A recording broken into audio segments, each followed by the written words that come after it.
naputulan tuwing ko. Marahil ay bagot lamang ang iyong isipan at di mo napansin at hindi tinutulan. Huwag kang mag-alala, di ako iiyak. Di magdaramdam kahit nakapatag.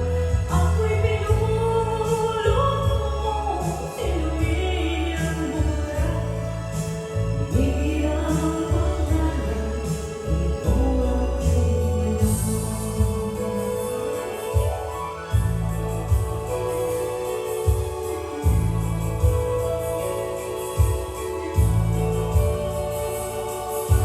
kung natira-iras sa iyong pagdating, ngayon'y